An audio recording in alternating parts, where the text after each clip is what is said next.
सरकार बड़े बड़े वादे करती है कि भारत को आत्मनिर्भर बनाया गया है। आज से 5-6 साल पहले प्रधानमंत्री खुद मीडिया के सामने आकर के कहे थे कि भारत को आत्मनिर्भर बनने की जरूरत है, कोरोना से हमको सीखने की जरूरत है, कोरोना ने हमको सिखाया है कि भारत को आत्मनिर्भर बनना चाहिए। बातों को सुनाते हैं। दिशा क्या है?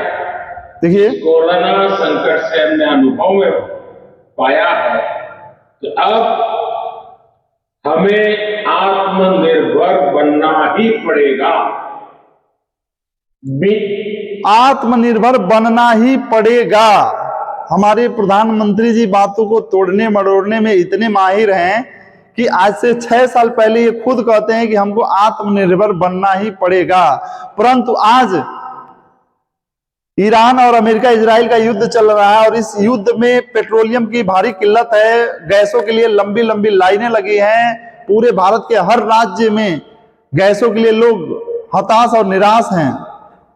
आपने भारत को आत्मनिर्भर बनाया क्यों नहीं? अगर भारत आत्मनिर्भर रहता, भारत गैस और पेट्रोलियम के मामले में आत्मनिर्भर रहता, तो 6 महीने की हमारे पास स्टॉक होल्डिंग रहती, यानी 6 महीने तक पेट्रोलियम के लिए कोई चिंता की बात नहीं है। चाहे भारत पे युद्ध हो जाए, चाहे भारत के किसी भी पड़ोसी देश पे युद्ध हो जाए, तो उसमें भारत के पास जब 6 महीने का ईंधन रहता है, पेट्रोल, गैस, डीजल, ये सब ईंधन रहता, तो भारत को किसी बात की। लेकिन युद्ध अभी अमेरिका, इजराइल और ईरान के बीच चल रहा है, लेकिन उसका खामियाजा भारत के लोग भुगत रहे हैं, क्योंकि खाड़ी देशों से तेल हमारा आता है, पेट्रोलियम आता है, और उन देशों में जब युद्ध चल रहा है तो भारत में पेट्रोलियम और एलपीजी गैस की किल्लत हो चुकी है, क्योंकि चाइना जैसा देश 6 महीने के लिए अपने डीजल, पेट्रोल और अन्य प्राकृतिक संसाधनों को स्टोर करके रखता है। तो आखिर में भारत इतना बड़ा 144 के पास भी 6 महीने का ईंधन, 6 महीने की पेट्रोल रहती, तो कोई चिंता की बात नहीं होती, किसी तरह का कोई हताहत नहीं होता। लेकिन सरासर इसमें सरकार की गलती है।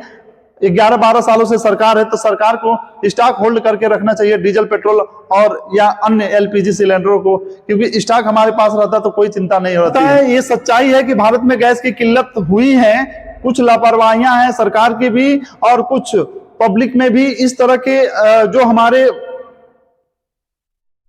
देखिए, भारत में कुछ ऐसे भी लोग हैं जो गैस होल्ड करके रख लिए हैं, यानी भारत के कुछ बिजनेसमैन जो अधिक फायदा कमाने के लिए, यानी ब्लैक में गैस सिलेंडर बेचने के लिए, वह स्टॉक होल्ड कर लिए हैं। बड़ी बड़ी जो कंपनियां हैं या जो गैस एजेंसियों के जो मालिक हैं, वो बहुत बड़े लोग हैं, और ये जब बड़े लोग गैस को होल्ड कर लेंगे, यानी ट्रकों से भरा गैस सिलेंडर ही गायब हो जा रहा है, चोरी हो जा रही है, इस पे सरकार ध्यान नहीं दे रही है, इसलिए मार्केट में गैसें नहीं आ पा रही हैं, और गैस जब नहीं आ पा रही है तो लोगों में हाहाकार मच रहा है, लंबी लंबी लाइनें लग रही हैं। भारत के हर राज्यों में लंबी लाइनें लग रही हैं गैस के लिए। लोग एकदम बेहाल हो चुके हैं, जैसे लग रहा है कि भारत पे ही कोई बड़ा युद्ध का संकट आ गया है। युद्ध ईरान और अमेरिका के बीच हुआ है, इजराइल, अमेरिका और ईरान के बीच युद्ध हुआ है, लेकिन उसका खासा असर भारत पे पड़ रहा है।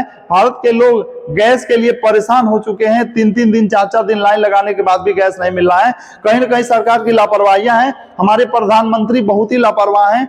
यानी आज से 5 साल 7 साल पहले कोरोना आया था, कोरोना में प्रधानमंत्री खुद कहे थे कि भारत को आत्मनिर्भर बनने की जरूरत है। तो मैं आपसे पूछना चाहता हूं कि भारत जब आत्मनिर्भर बनने की जरूरत है, आपने कहा था, तो अभी तक 5 सालों में भारत को आत्मनिर्भर बनाया क्यों नहीं? आइए प्रधानमंत्री के बयानों को सुनवाते हैं। आज से 5 साल पहले प्रधानमंत्री ने क्या कहा था, देखिए।